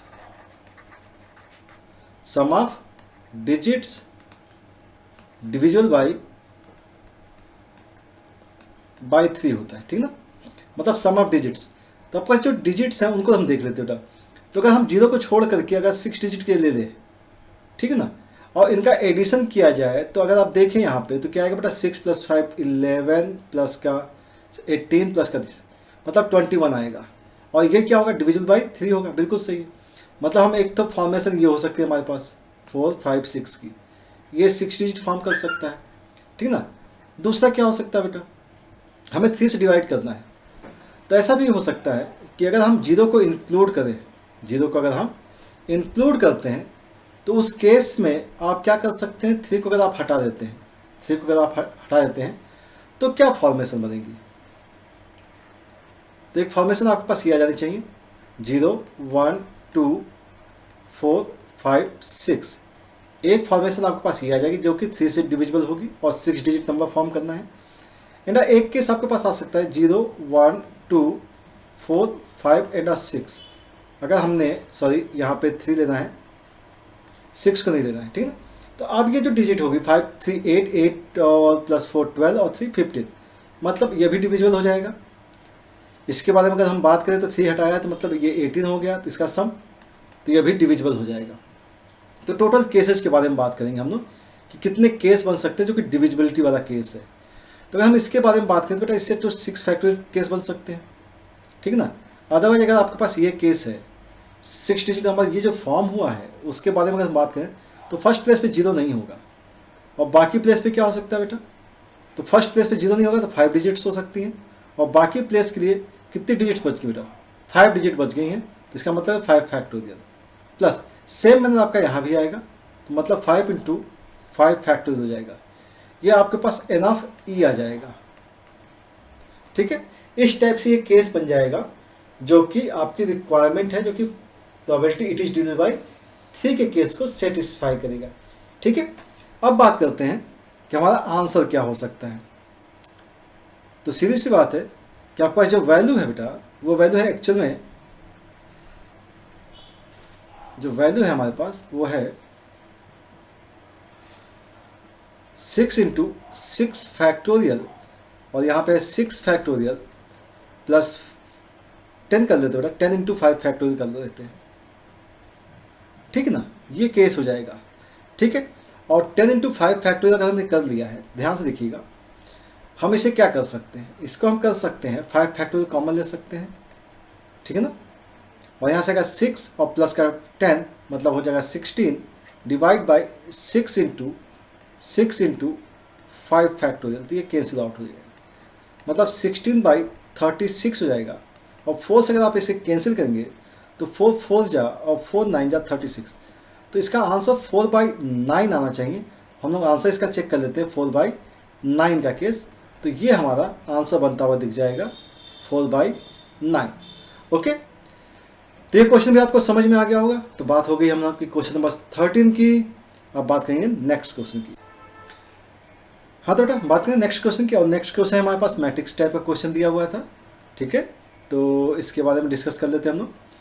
if 2 matrix A and B और ए बी दिया गया है आपको, ठीक है ना, और आपके पास कंडीशन दी गई AX = B दिया गया है और X = this one, then find K such that this = this and this is not equal to this, ठीक है ना। तो जो शुरुआत आपको करनी है बेटा, वो आपको करनी कहाँ से पड़ेगी बेटा? एक कंडीशन आपको दे रखी है जहाँ पे A भी दिया है, B भी दिया है और X भी दिया है, तो हम लोग इसी के अकॉर्डिंग वर्क करने की कोशिश करते हैं। तो A की जो वैल्यू है दैट इज A1 A2 दिया गया है, इज इक्वल टू एक्स की जो वैल्यू है 1/√3 और वैल्यू है 1 के -1 दिया गया है और दिया गया है b1 और b2 दिया गया है। चलिए तो यहाँ पे अगर हम इसे मल्टीप्लाई करेंगे तो देखते हैं क्या वैल्यू आनी चाहिए, 1/√3 आ जाएगा। हमने रो को कॉलम से मल्टीप्लाई कर दिया तो यहाँ पे b1 और माइनस का b2 आ जाएगा, b1 माइनस b2 आ जाएगा, ठीक ना। और इसको अगर मल्टीप्लाई किया तो यहाँ पे आएगा के b1 और प्लस का b2 आ जाएगा, ठीक है। तो इसका मतलब ये है कि अगर हम इसे कंपेयर करें तो a1 की जो वैल्यू आएगी आपके पास वो आएगी 1/√3, b1 माइनस का b2 आ जाएगी और a2 की जो वैल्यू आनी चाहिए वो आनी चाहिए 1/√3 के b1 और प्लस का b2 आ जाएगी, ठीक है। अब रिलेशन को होल्ड करा के देखते हैं, ठीक ना। दोनों का स्क्वायर करके हमें ऐड करना है, मतलब हमें करना क्या, a स्क्वायर, a1 स्क्वायर मतलब 1/3 b1 माइनस b2 का होल स्क्वायर हो गया और प्लस ऐसे ही अगर आप यहाँ पे भी करेंगे तो 1/3 हो जाएगा और इसका अगर स्क्वायर देखें तो के b1 प्लस का b2 इसका स्क्वायर हो जाएगा और इसकी जो वैल्यू आपको दी गई है वो दी गई 2/3 b1 स्क्वायर प्लस का b2 स्क्वायर। चलिए तो मैनेज किया जाए बेटा इसे। तो यहाँ से अगर हम देखें तो 1/3, 3 से 3 कैंसिल आउट कर सकते हैं आप और यहाँ से आएगा b1 स्क्वायर प्लस का b2 square minus 2b1 b2 दिया गया है प्लस का के b1 स्क्वायर प्लस का b2 स्क्वायर प्लस का 2 टाइम्स के b1 और b2 दिया गया है इज इक्वल टू क्या आ गया बेटा 2b1 स्क्वायर और प्लस 2b2 स्क्वायर दिया गया। ओके, यहाँ तक की बात समझ में आ रही होगी। तो एक चीज़ देखिएगा यहाँ से कि b1 स्क्वायर और यहाँ से b1 स्क्वायर एक तो कैंसिल हो जाएगा तो एक बच जाएगा b1 स्क्वायर, b2 स्क्वायर यहाँ पे है, यहाँ भी b2 स्क्वायर तो 2b2 स्क्वायर तो कैंसिल हो जाएगा तो यहाँ पे एक b1 स्क्वायर बच गया। मतलब हमारे पास जो रिजल्ट बच रहा है वो है माइनस का 2b1 b2 प्लस के b1 स्क्वायर, ठीक ना, प्लस 2 टाइम्स के b1 b2 is equal to बच गया आपके पास b1 स्क्वायर। ओके, यहाँ तक की बात समझ में आ रही होगी। अच्छा एक चीज़ और समझेंगे, यहाँ से भी b1, यहाँ से भी b1, यहाँ से भी b1 और यहाँ से b1 को भी कैंसिल आउट किया जा सकता है। ओके, मीन्स हमारी जो वैल्यू आ रही है वो देखिएगा ध्यान से कि माइनस का 2 टाइम्स b2 है, ओके, और प्लस के b1 और प्लस का 2 के b2 इज इक्वल टू आ गया b1। ओके, चलिए तो अब हम इसके आगे इसका कैलकुलेशन देख लेते हैं बेटा।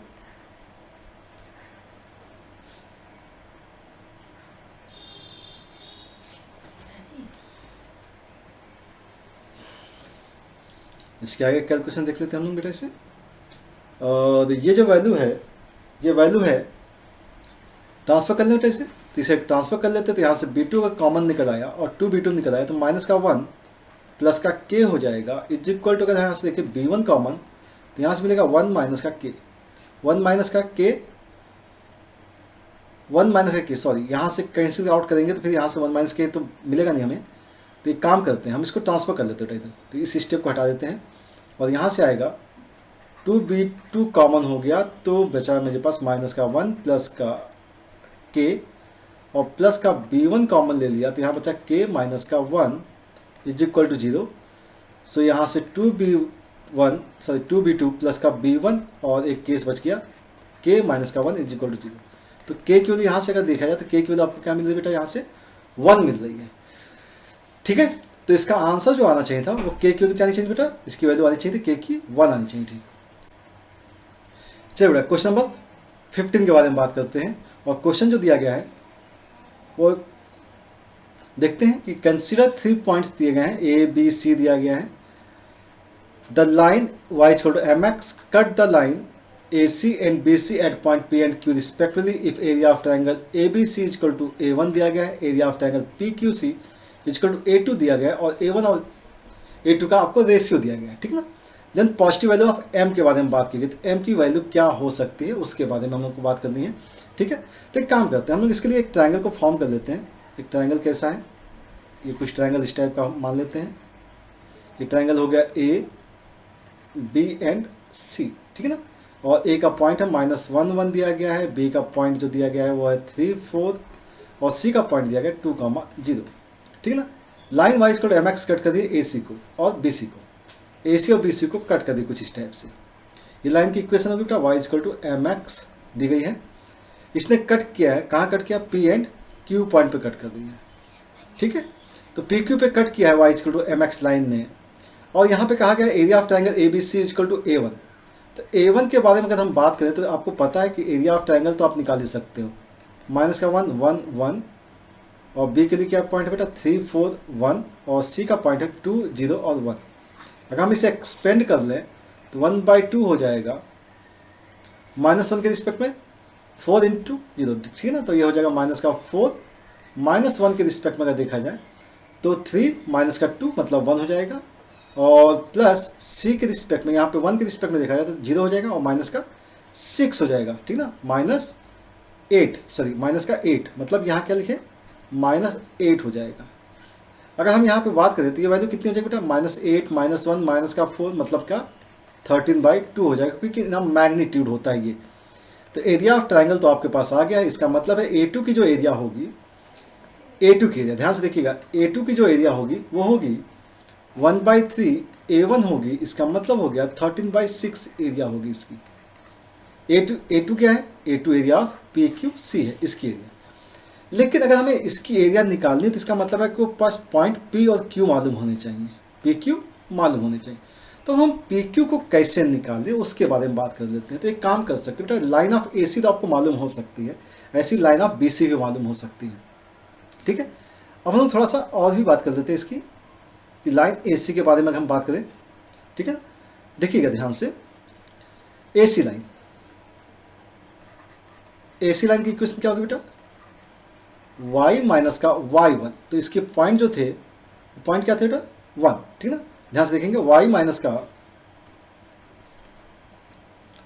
क्या आएगा बेटा y1 इज इक्वल टू आएगा y2 की वैल्यू 0 माइनस का 1 अपॉन में 2 प्लस का 1 और x माइनस का x1 मतलब प्लस का 1, मतलब ये हो जाएगा 3y minus 3 is equal to आएगा माइनस x माइनस 1। इसका मतलब ये हो गया कि x plus 3y is equal to आ गया 2, ठीक है ना। अब ये लाइन और y is equal to m x line and y is equal to m x line intersect कर रहे हैं, तो y की जगह क्या हो गया, एम एक्स हो गया। y की जगह एम एक्स पुट कर दिया तो x आ गया, प्लस का 3mx हो गया इज इक्वल टू आ गया 2, x कॉमन ले लेंगे तो वैल्यू क्या आएगी बेटा 2/1 प्लस 3m आ जाएगी। ये x की वैल्यू होगी, इसी के अकॉर्डिंग y की वैल्यू m इंटू एक्स हो गया, तो m इंटू 2/1 प्लस 3m हो गया, ठीक ना, 1 प्लस 3m हो गया। ये आप पॉइंट आपके पास आ गया, किसके, पॉइंट P आ गया। सेम मैनर आपको क्या करना चाहिए, आपको निकालना है BC की value. BC equation y minus का y1 is equal to y2 minus का y1 अपॉन x2 माइनस का x1 और x माइनस का x1, ठीक है। अब इसे कैलकुलेट करते हैं, देखिएगा यहाँ पे क्या आएगा, यहाँ -1 आया तो माइनस से माइनस कट जाएगा तो +4 हो जाएगा, मतलब y माइनस का 4 इज इक्वल टू आएगा 4x माइनस का 12। मीन्स हमारे पास जो वैल्यू आएगी y इज इक्वल टू या 4x minus y is equal to आनी चाहिए 8, ओके। y की जगह क्या पुट करना बेटा, अगेन mx पुट कर देना है, तो mx पुट किया तो x कॉमन हो गया, ये हो गया 4 माइनस का m इज इक्वल टू आ गया 8। मीन्स x की जो वैल्यू आ गई वो आ गई 8/4 माइनस का m, और सेम मैंने y की वैल्यू का देखें तो mx हो जाएगी, तो 8m/4 माइनस का m आ जाएगी। ये वैल्यू हो गई, ये q की वैल्यू हो गई। अब PQ मालूम हो चुका है, C आपको मालूम है, तो एरिया ऑफ ट्राइंगल निकाल सकते हैं जिसकी वैल्यू आपके पास दी गई है 13/6, ओके। इसके अकॉर्डिंग हम लोग वर्क कर लेंगे, ठीक है ना। चलिए, तो अब हम लोग इसको स्क्रॉल कर लेते हैं और हम बात करेंगे इसके एरिया की। तो एरिया ऑफ ट्राइंगल की एरिया क्या थी बेटा, 13/6 थी, और ये वैल्यू होती है 1/2, और पॉइंट देखिए बेटा, पॉइंट क्या दिए गए 2/1 प्लस 3m है, y का पॉइंट है 2m/1 प्लस 3m, और ये दिया गया 1। x के लिए यहाँ पे है 8/4 माइनस का m है, यहाँ है 8m/4 माइनस m है, और ये हो गया 1, और c की जो वैल्यू है वो है 2,0, ठीक है ना।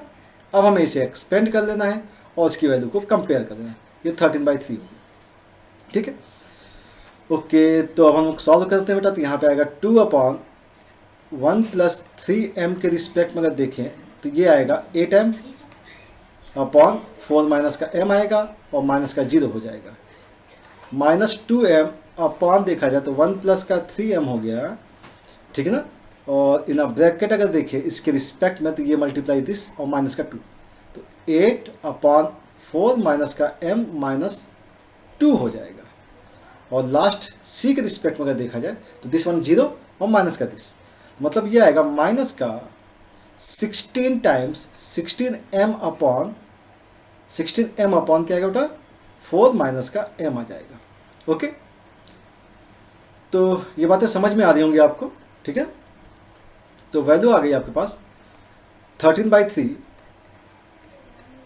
इज इक्वल टू, अगर हम इसका एलसीएम देखें तो इसका एलसीएम आ रहा है आपके पास 1 प्लस 3m और वैल्यू आ रही है 4 माइनस का m आ रही है। यहाँ वैल्यू क्या आ गया बेटा 16m आ जाएगा, माइनस अगर हमने इसे एलसीएम ले लिया है तो यहाँ पे आ गया 2m और इन ब्रैकेट देखा जाए तो 8 माइनस 8 कैंसिल होगा, प्लस का 2m आ जाएगा बेटा, ठीक है ना। और माइनस का अगर हम यहाँ देखें तो 16m के साथ जो है वो 1 प्लस का 3m आ जाएगा।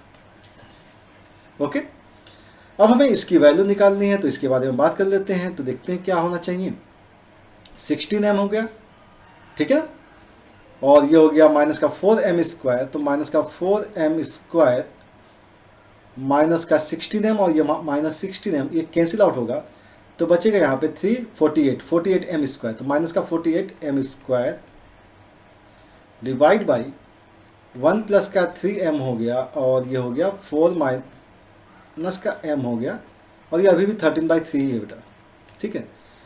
अब यहाँ से अगर देखें तो माइनस का 52m स्क्वायर, ठीक है ना, माइनस 52m स्क्वायर हो गया और ये हो गया 1 प्लस 3m और 4 माइनस का m हो गया 13, और इसे हम 4 टाइम्स कर सकते हैं तो 4 हो जाएगा और इधर ट्रांसफर कर सकते हैं।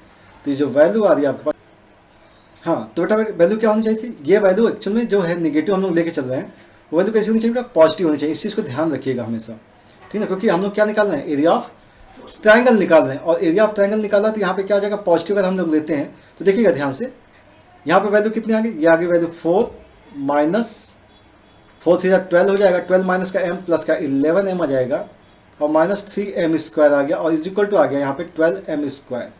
इस चीज़ को समझिएगा, ठीक है ना, पॉजिटिव दे दिया बेटा, ट्रांसफर कर लीजिए तो ये आएगा 15m स्क्वायर होगा, माइनस का 11m आ जाएगा और माइनस 4 इज इक्वल टू 0 आ जाएगा। फैक्टराइज कर लीजिए बेटा, 15 4 जा कितना हो जाएगा 60 हो जाएगा, 15 4 जा 60 हो जाएगा, 15 4 11 भी आता तो अपना काम बन जाएगा m स्क्वायर प्लस का 15m हो जाएगा और माइनस का 4m, सॉरी माइनस का यहाँ पे आएगा और यहाँ पे आएगा प्लस का और माइनस का 4 इज इक्वल टू 0 हो जाएगा। 15m कॉमन ले लीजिए बेटा तो m माइनस का 1 हो जाएगा और प्लस का 4 कॉमन लिया तो अगेन m माइनस का 1 हो जाएगा इज इक्वल टू 0। तो m की जो वैल्यू आएगी 1 आएगी और माइनस का 4/15 आ जाएगी और m की एक्चुअल में पॉजिटिव वैल्यू लेनी है, m की वैल्यू क्या लेनी बेटा पॉजिटिव लेनी है। तो उसको अगर हम बात कर लेते हैं कि m की वैल्यू पॉजिटिव कैसी आ रही है, ठीक है ना, तो m की वैल्यू क्या होनी चाहिए वो देख लेते हैं, ठीक है। चलिए, तो ये हो रहा है अभी और देखते हैं बेटा इससे, तो m की वैल्यू क्या आ रही है बेटा, m की वैल्यू आपके पास आ रही है 1 और, ठीक है ना, तो m की वैल्यू क्या लगा सकते हैं हम लोग, m की वैल्यू लगा सकते हैं आप 1 लगा सकते हैं क्योंकि अगर आप देखें तो इसकी वैल्यू पॉजिटिव आ रही है।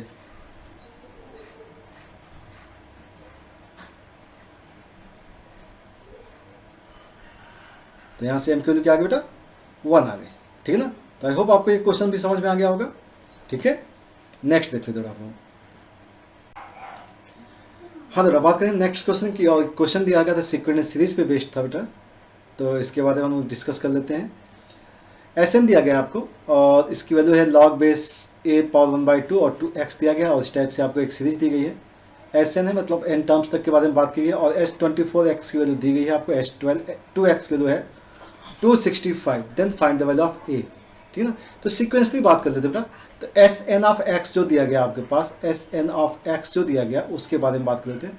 देखिएगा लॉग में अगर बेस में पावर अगर होती है तो इसे बाहर निकाले तो 2 बाहर निकल आएगा, तो तो अगर हम यहाँ से देखें तो 2 बाहर निकलेगा और यहाँ से निकलेगा 3 और यहाँ से निकलेगा 6 और यहाँ निकलेगा 11 और यही बाहर निकलता हुआ चला जाएगा अप टू n टर्म्स तक, और वैल्यू आएगी log बेस ax।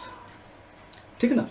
ये पूरी सीरीज का एक्सपेंशन हो गया। यहाँ पर ध्यान से देखेंगे तो समझ में आएगा, क्योंकि देखिएगा अगर हम इसको साइड में लिख दें log a पावर 1/2x का मतलब क्या होता है, log a सॉरी x है और डिवाइड बाई 1/2 log a हो जाएगा, तो मतलब ये 2 होगा, log बेस ax हो जाएगा। ठीक है ना। तो इस चीज़ को समझिएगा और उसी के अकॉर्डिंग हमने वो वर्क कर लिया है। अब ये n टर्म्स तक के बारे में बात हो रही है, तो ये देखो कांस्टेंट है, यहाँ पे n पे डिपेंड करेगा नहीं, तो हमें इसके बारे में बात करनी है।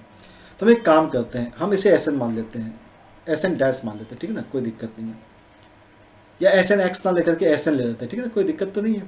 2 + 3 + 6 + 11 plus up to n terms. n terms का मतलब क्या बेटा, हमने मान लिया Tn। ठीक है ना, क्योंकि देखिएगा ये जो सीरीज है ना, ये सीरीज आपकी AGP की सीरीज हो गई है, सॉरी स्टेप डिफरेंस की, क्योंकि यहाँ पे 1 का गैप है, यहाँ पे 3 का है, यहाँ पे 5 का गैप है। तो अगर इसके हिसाब से गैप देख लेंगे तो आप एक काम करिएगा, इसे Sn को फिर से लिख लीजिए। ठीक है ना, Sn लिख दिया, स्टेप फॉरवर्ड कर लेते हैं। 3 6 हो गया, अप टू यहाँ पे क्या आएगा बेटा, Tn माइनस का 1 और प्लस का Tn हो जाएगा। अब इन दोनों का डिफरेंस हम लोग निकालते थे, आपको शायद याद आएगा, ये 0 हो जाता था और ये वैल्यू आएगी 2 + 1 + 3 + 5 प्लस अप टू ये आएगा Tn माइनस का Tn माइनस का 1 और ये होगा माइनस का Tn। Tn को ट्रांसफर कर लीजिए बेटा, तो Tn की जो वैल्यू आएगी दैट इज 2 प्लस, ध्यान से देखिएगा ये पूरी सीरीज AP की है, तो AP में टर्म्स कितने हैं, n माइनस का 1 है बेटा, 2 फर्स्ट टर्म इंटू 2 प्लस का number of terms -1 into d, common difference है 2 का। ठीक ना, 2 को कैंसिल आप कर सकते हैं और ये वैल्यू आएगी 2 प्लस, ध्यान से देखिएगा 2 कैंसिल आउट हो गया, n-2 प्लस का 1 मतलब n-1 हो जाएगा, n-1 का स्क्वायर मतलब ये हो गया n² -2n और प्लस का 1 मीन्स हो जाएगा आपके पास n² -2n और प्लस का 3 हो जाएगा। ये Tn की एक्चुअल वैल्यू आ जाएगी। मीन्स अगर आप देखें तो Sn की जो वैल्यू है, Sn की वैल्यू यही तो है बेटा। अब आपको इसका सम करना है, तो एक्चुअल में सम निकालना है बेटा। इसका सम निकालने का मतलब ये है कि आप इसमें सम्मेशन करेंगे और log बेस ax तो सबके साथ होगा, तो जैसे सम्मेशन आप इसमें अप्लाई करेंगे तो n² का मतलब हो गया n/6 n प्लस का 1 और 2n + 1।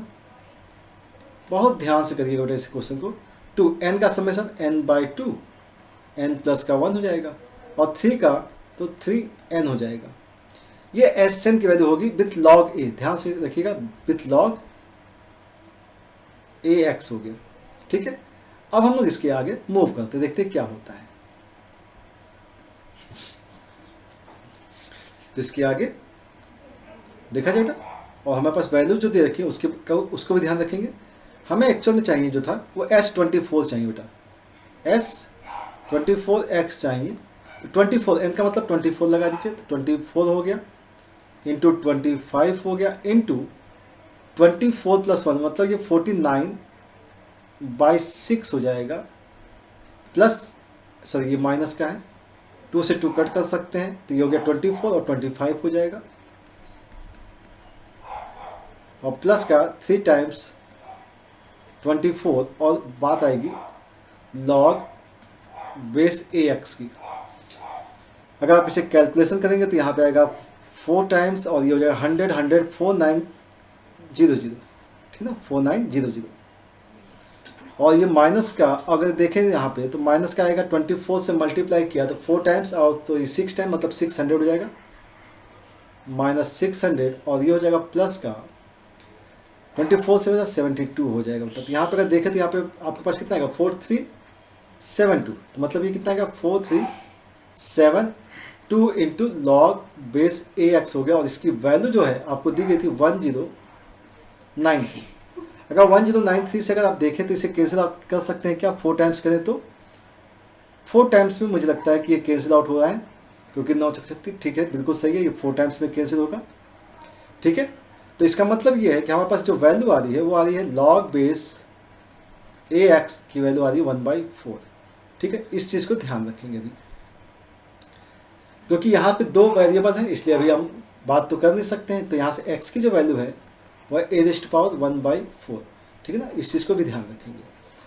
अब बात आती है h2x की वैल्यू और 12 टाइम्स तक की है, 12 टाइम्स तक की है, ठीक है ना, तो उसके बारे में भी बात कर लेते हैं।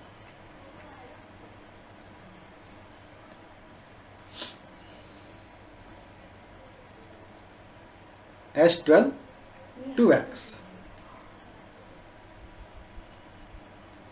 बात हो रही बेटा h12 और 2x की वैल्यू के बारे में बात हो रही है, 12 टाइम तक के बारे में बात हो रही है। 12 आपको पुट करना पड़ेगा बेटा यहाँ पे, तो 12 पुट किया अगर आपने, ठीक है, 12 पुट करने पे क्या आएगा, 12 इंटू 13 इंटू 25 डिवाइड बाई 6 हो गया, माइनस 12 इंटू 13 आ जाएगा और प्लस का 12 3 जा 36 हो जाएगा, और लॉग का बेस a और x की जगह क्या आएगा बेटा 2x आएगा, और ये जो वैल्यू है ये 265 दे रखी है आपको, कितने देखिए 265, ठीक है ना, तो इसे कैंसिल आउट करते हो बेटा 2 टाइम्स हो जाएगा, और यहाँ पे अगर देखें तो 25 टू जा 50 और 50 मतलब 650 हो गया, और माइनस का यहाँ पे हो जाएगा बेटा कितना 13 और 12, तो 12 120 और 36 मतलब हो जाएगा 156 हो जाएगा, और प्लस का हो जाएगा 36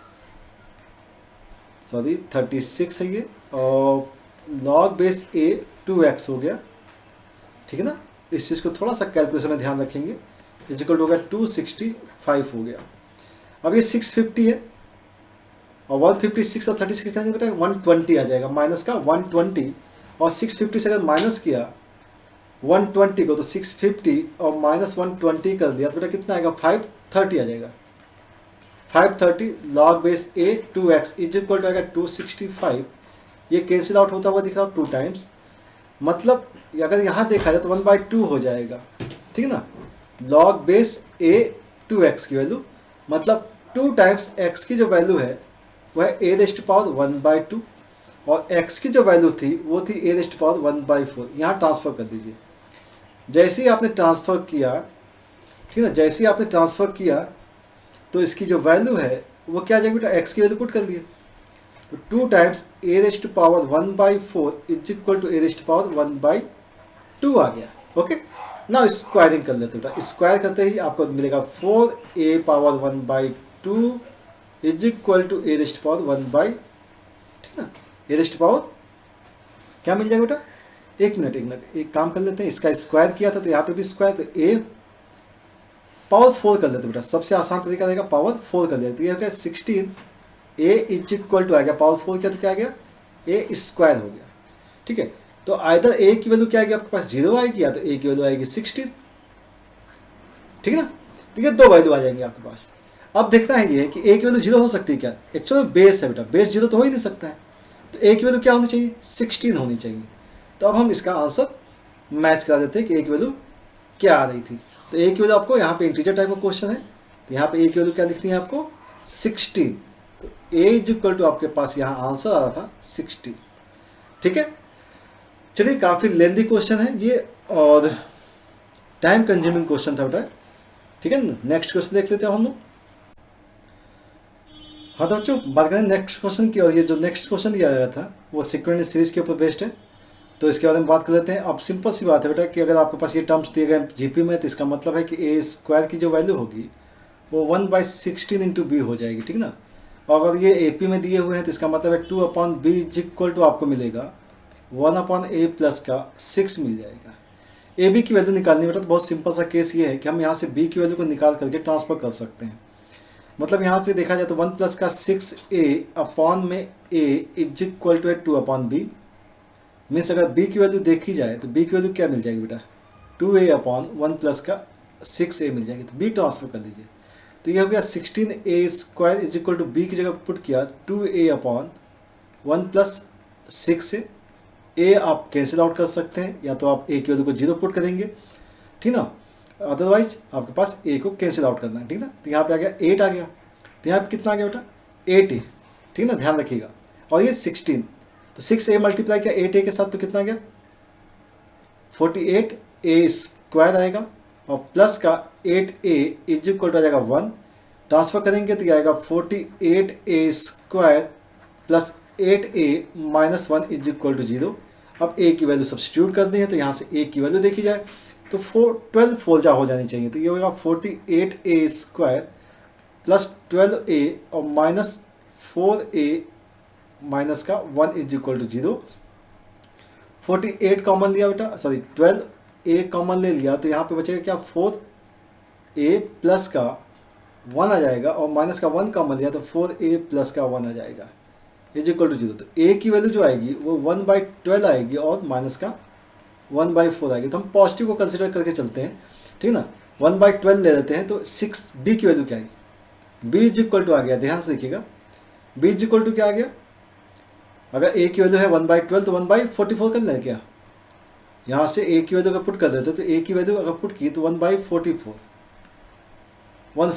और इज इक्वल टू आ गया 1/16 और b आ गया, तो b की जो वैल्यू आ रही है वो 1/9 आ रही है, ठीक है। हमें चाहिए था 72a प्लस b की वैल्यू, तो a प्लस b के लिए हमारे पास कंडीशन थी 72, अगर 1/9 प्लस का 1/12 को ऐड करते तो 72, और यहाँ पे आता है एलसीएम 36, और यहाँ पर आता 4 और यहाँ आता 3, ठीक है। 36 से 2 को कैंसिल कर देते और यह आता 7 2 जा 14, ठीक है ना। तो इसका जो आंसर आ रहा था वो आंसर आना चाहिए था 14, ठीक है ना। ओके, चलिए बेटा बात करते हैं हम नेक्स्ट क्वेश्चन के बारे में। हाँ तो बच्चों बात करते हैं नेक्स्ट क्वेश्चन की, और क्वेश्चन दिया गया था यहाँ पे कि the number of points lying in the interior of the line segment A B B C C D and D A of rectangle A B C D.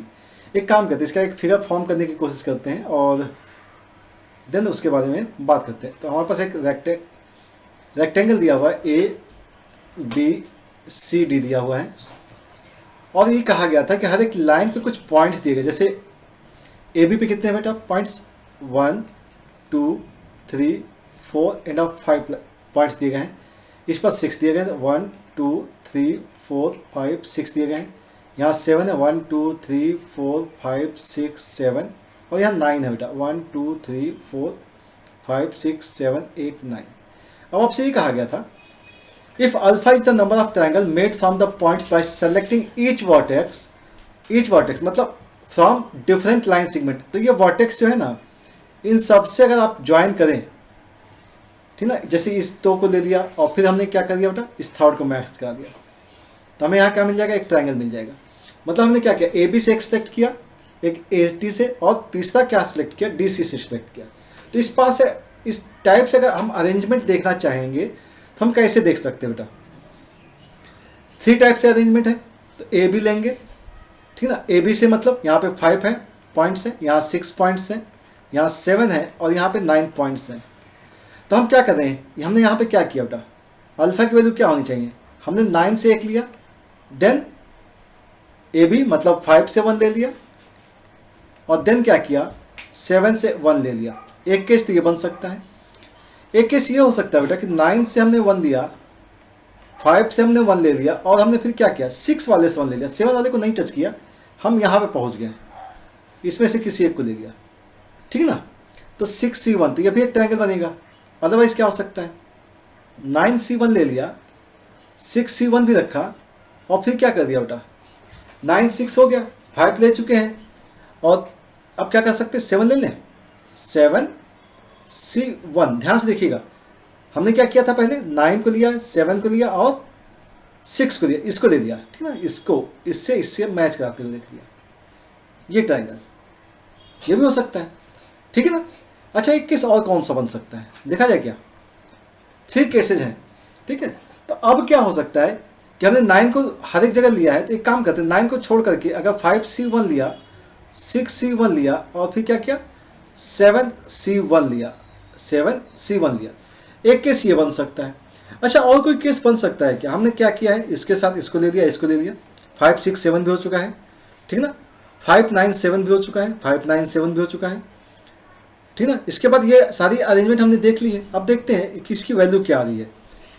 यहाँ पे 9 5 7 प्लस 9 5 6 प्लस 9 6 7 और प्लस 5 6 7, ये वैल्यू आ रही। तो अगर हम देखें यहाँ से तो 9 5 अगर हमने यहाँ से कॉमन ले लिया तो 7 प्लस का 5 13 हो जाएगा बेटा, ठीक ना। तो हम यहाँ पे लिखते हैं 45 इंटू 13 लिख देते हैं, और प्लस अगर हमने यहाँ से 6 और 7 कॉमन ले लिया तो 42 इंटू 9 और प्लस 4 5 14 लिख लेते हैं। अब इसको मल्टीप्लाई करके देख लेते हैं बेटा, क्योंकि मल्टीप्लाई करना पड़ेगा।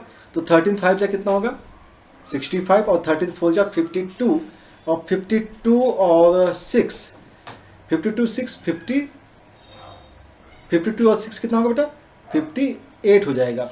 और प्लस का अगर यहाँ पे देखें तो 8 हो जाएगा, 56 हो गया और 2 56 और 2 हो जाएगा 58 हो जाएगा, ठीक है ना। तो यहाँ पे बात करें तो 8 13 हो गया, और यहाँ बात करें तो 8 16 16 17 हो गया, और 10, और यहाँ पे क्या आ गया बेटा 11 आ गया। 1173 केस हो जाएंगे अल्फ़ा के। सेम मैंने अगर हम बीटा के बारे में बात करें, बीटा क्या है, क्वाड्रेटल फॉर्म कर रहा है। क्वाड्रेटल में क्या हो सकता है, ए बी सी डी तीनों को ही आपको चारों को ही आपको इन्वॉल्व करना पड़ेगा, तभी क्वाड्रेटल बन सकती है। तो इसका मतलब है कि बीटा का जो केस बनना चाहिए था वो बीटा का केस कुछ ऐसा बनना चाहिए था।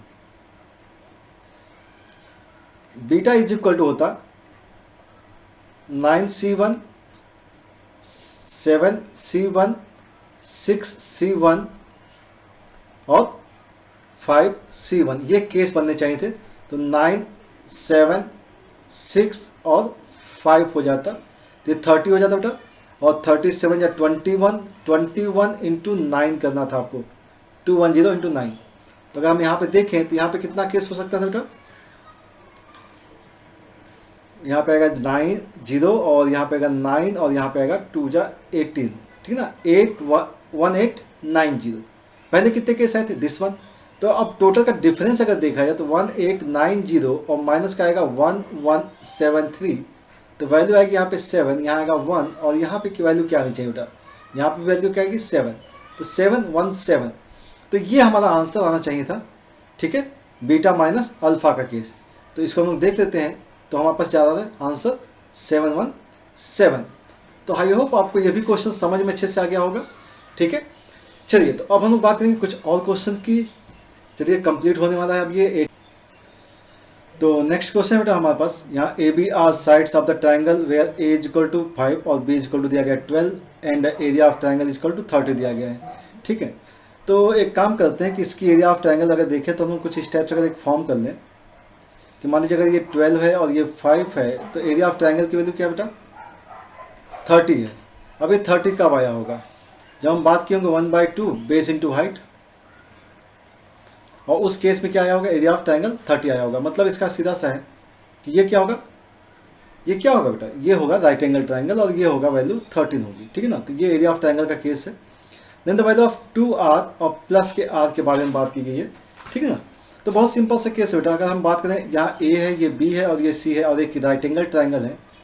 राइट एंगल ट्राइंगल है तो आपको मालूम है a upon sine a is equal to b upon sine b is equal to c upon sine c is equal to होता है 2r।